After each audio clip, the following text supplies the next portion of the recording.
बिस्मिल्लाहिर्रहमानिर्रहीम, अस्सलाम वालेकुम। ईरान और अमेरिका के दरमियान डील हो गई है साइन। ट्रंप ने दस्तखत कर दिए और ईरान के प्रेसिडेंट ने भी दस्तखत कर दिए। अब ये सारी चीजें, जाहिर सी बात है, ट्रंप ने दस्तखत किए, ईरान के प्रेसिडेंट ने किए, ये फिजिकल प्रेजेंस के बगैर उन्होंने साइन कर दिए और आप इसको समझ लें कि इलेक्ट्रॉनिकली ये तमाम चीजें मीडिया पर आ गई। लेकिन जो सूरत हाल हुई है, ये बंदा जो आपकी स्क्रीन पर आ रहा है, इस बंदे ने जो कल आकर काम किया है, इसने पूरी की पूरी स्टॉक मार्केट, गोल्ड को तो इसने पटक कर जमीन पर फेंक दिया है। 4 मिनट के अंदर अंदर इसने गोल्ड को $200 ऑन्स गिरा दिया है। यानी इतना बुरा क्रैश किया है कि उसका जो ट्रेंड है वो अब डाउन जाने की तरफ जाएगा।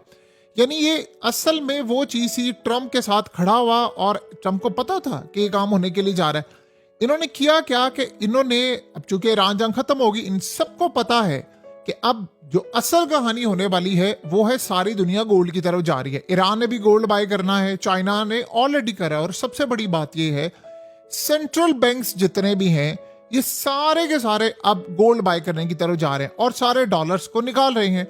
इतनी भयानक रात कि इस शख्स ने कहा कि अब मुझे इंटरेस्ट रेट बढ़ाना पड़ेगा। जैसे ही इस शख्स ने कहा, 4 मिनट के अंदर अंदर trillions of dollar stock market से गया। इलॉन मस्क की कई अरब डॉलर की दौलत गई। जितने भी बिलियनर्स थे उन्होंने गोल्ड को होल्ड किया था लॉन्ग टर्म के लिए, उनका गोल्ड उड़ गया, बुरी तरह उड़ गया।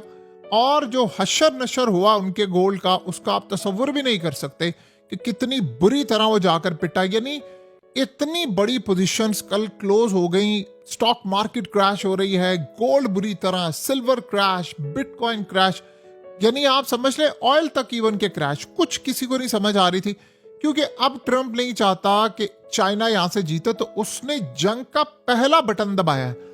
और इनके हवारियों को पता था कि गोल्ड क्रैश होना है, इन सब ने शॉर्ट पोजीशन ली, क्योंकि गोल्ड क्रैश होगा। देखिए होता क्या है कि इंटरेस्ट रेट जब बढ़ता है तो सारे काम ये करते हैं इंटरेस्ट रेट। इन्होंने कहा कि मैंने अब इंटरेस्ट रेट बढ़ाना है। अभी जो लेटेस्ट था वो करंट इन्होंने चेंज नहीं किया, लेकिन कह दिया कि अब इंटरेस्ट रेट बढ़ाएंगे। उसे होता क्या है कि सूद जब बढ़ता है, जो इन्वेस्टर्स, बॉन्ड्स और ये तमाम चीजें, इन सबको मिलता है पैसा, तो वो गोल्ड की बजाय उधर आते हैं जहां से उनको सूद में ज्यादा पैसा मिलता है। तो ये असल में गोल्ड के लिए बड़ी नेगेटिव चीज है। हत्ता कि डोनाल्ड ट्रंप ने पिछला फेडरल का रिजर्व का जो बंदा था उसको फारिग इसलिए किया कि उस पर ये दबाव डाल रहे थे कि आप रेट कट करें, क्योंकि जब देखिए इंटरेस्ट कम होता है तो जाहिर सी बात है आम बंदे ने अमेरिका के अंदर या पूरी दुनिया के अंदर जो उन्होंने सूरत हाल रखी होती है वो खरीदते हैं, प्रॉपर्टीज खरीदते हैं, लोन लिया होता है, मॉर्गेज है, तमाम चीजें हैं। ये वो तमाम चीजें हैं जो इन लोगों ने खरीदी होती हैं। तो इससे होता क्या है कि उनको इंटरेस्ट रेट कम देना पड़ता है, क्रेडिट कार्ड समेत तमाम चीजें। लेकिन जब आप इंटरेस्ट बढ़ा देते हैं तो जाहिर सी बात है इसका मतलब है कि महंगाई हो रही है। तो अब ईरान जंग के जो असरात हैं ऑफ कोर्स वो नजर आ रहे हैं। ट्रंप ने असल में गोल्ड पर अटैक किया है, बहुत बड़ा अटैक किया है, और उस चक्कर में सारे के सारे स्टॉक्स बुरी तरह क्रैश हो गए हैं। अब आप ये सोचें ये जंग जो है वो अब ईरान की जंग अब यहां पर आ गई। देखिए उसके अलावा जो पॉइंट्स रिलीज हो गए हैं वो तो एग्जैक्टली वही हैं ईरान जंग के खात्मे के, जिसमें ईरान को $300 अरब कंस्ट्रक्शन के लिए मिलेगा, रिकंस्ट्रक्शन, तमाम जो नुकसानात हुए, ये तमाम की तमाम चीजें आपको नजर आ रही हैं, ये हो रही हैं।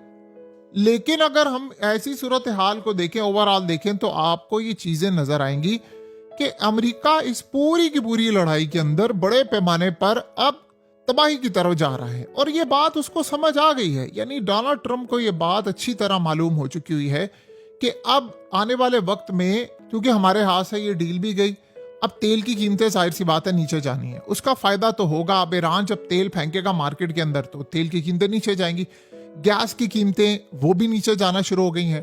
तो वो ये चाह रहा है कि डॉलर असल में सस्टेन रहे, क्योंकि अब देखिए तेल को ईरान ने बेचना है युआन में या किसी और चीज में, तो वो चाह रहा है कि डॉलर अगर वीक हुआ इस सारी सूरत हाल में, क्योंकि जंग से पहले क्या हो रहा था, सब डॉलर्स बेच रहे थे और गोल्ड बाय कर रहे थे। कहां 2800 से कीमत उठाकर या 2000 से उठाकर किस तरह 5400 पर ले गए, अब उसको वो इन्होंने क्रैश कर दिया है और अब वो कीमत गिरती जा रही है। तो असल में तो ये ईरान के खिलाफ और चाइना के खिलाफ अमेरिका ने ये जंग छेड़ी है और ये जंग उन्होंने आगाज कर दिया है बहुत बड़ा। इस सारी सूरत हाल के अंदर अब अमेरिका के लिए चैलेंज तो बहुत बड़ा बना हुआ है, यानी मुफाहमती यादाश्त जो उस पर दस्तखत तो हो गए हैं। और इस सूरत हाल में अमेरिका ने कहा कि अगर हम किसी भी वजह से यहाँ पर अटैक यानी होने देते, उसने कहा जंग खत्म की, वरना 3-4 हफ्तों में दुनिया में तेल खत्म हो जाता। ये ट्रंप ने बात की क्योंकि तेल आ नहीं रहा था। आपको पता है इमरजेंसी में जो तेल था वो खत्म होता जा रहा था, सप्लाई जारी नहीं हो रही थी और इमरजेंसी में तेल जा रहा था। तो दुनिया के लिए ये बहुत बड़ा एक चैलेंज तो बना हुआ था कि भाई ऐसी सूरत हाल हो रही है, इन मामला को देखना पड़ेगा। अब ये बात ज़हन में रखिएगा, ट्रंप ने अपनी बेबसी का इजहार किया, बहुत ज़्यादा हद तक उसने इजहार किया।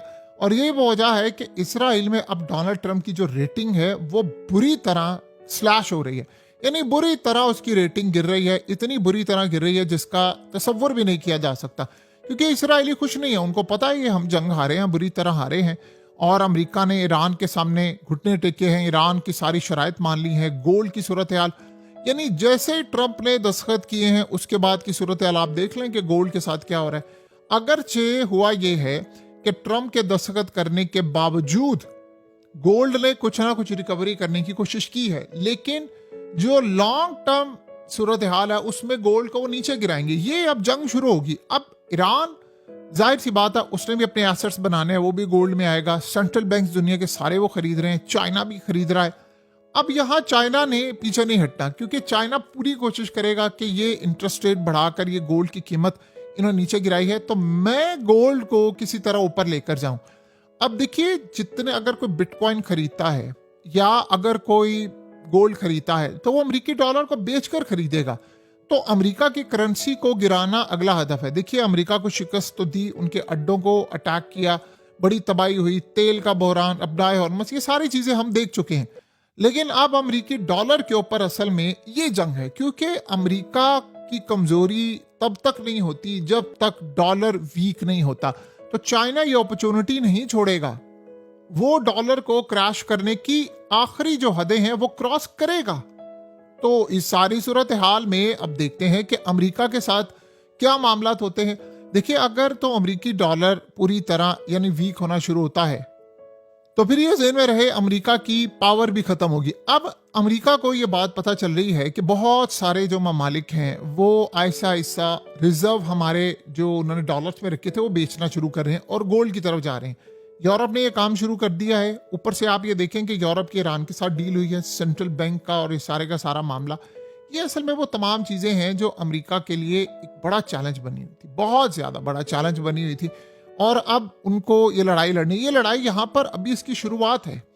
ये चाइना के साथ असल में देखिए, ये ट्रंप जिस तरह ईरान की बका की लड़ाई थी ना, उसकी सर्वाइवल का मसला था कि वो सर्वाइव नहीं कर पा रहे थे इस पूरी लड़ाई के अंदर। तो उन्होंने आखिरी हद तक मिसाइलों की बारिश कर दी, उन्होंने कहा कि हम लंबी जंग करेंगे, वो बस शुरू हो गए।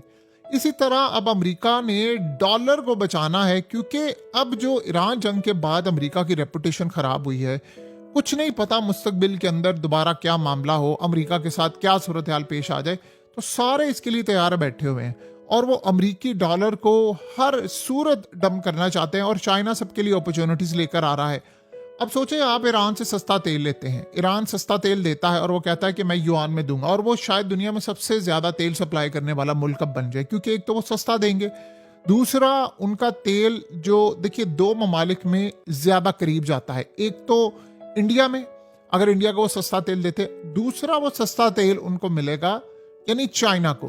तो चाइना को अगर सस्ता तेल मिलता है और रूट यहां से करीब पड़ता है, बजाय कि आप अमेरिका से, जैसे साउथ कोरिया है, यूरोप भी, अमेरिका से आप लेंगे तो वो लंबा आपको रूट पड़ेगा। इवन के पाकिस्तान के लिए भी बड़ा फायदा है कि हम ईरान से अब डायरेक्टली तेल ले सकते हैं, पाबंदियां जैसे उस पर हटेंगी। तो अब चाइना से लेकर भारत, ये दो बड़े मुल्क हैं जो अगर तेल दुनिया में किसी से ले लें तो उस मुल्क की मईशत तो आसमान पर चली जाती है। लेकिन बदले में वो जाहिर सी बात है ईरान के साथ बातचीत करेंगे, उनके साथ मामला तय करेंगे, उनके साथ बहुत सारी चीज़ें करेंगे। ये असल में मामलात होते रहते हैं। अब अमेरिका के लिए चैलेंज बना हुआ है बहुत सारी चीज़ों का। अब देखना ये है कि क्या अमेरिका इस पूरी लड़ाई को जीत पाता है या नहीं जीत पाता, या सूरत हाल उनके हक में रहती है या नहीं। बहरहाल अमेरिका इस वक्त जंग लड़ रहा है अब अपनी बका की, और ये बात ज़हन में रखिएगा, डॉलर को उसने हर सूरत बचाना है। उसके लिए चाहे उसको पूरी दुनिया की मईशत को तबाह करना पड़े, गोल्ड को क्रैश करना पड़े, जो भी करना पड़े वो करेगा, वो आखिरी हद तक जाकर करेगा। और अमेरिका अगर ये सारी सूरत हाल देख रहा है तो जाहिर सी बात है पूरा वर्ल्ड भी देख रहा है। सो अब ये समझ लें कि दुनिया को गोल्ड खरीदने से बचाना है और चाइना को मुआशी ताकत अमेरिका के खिलाफ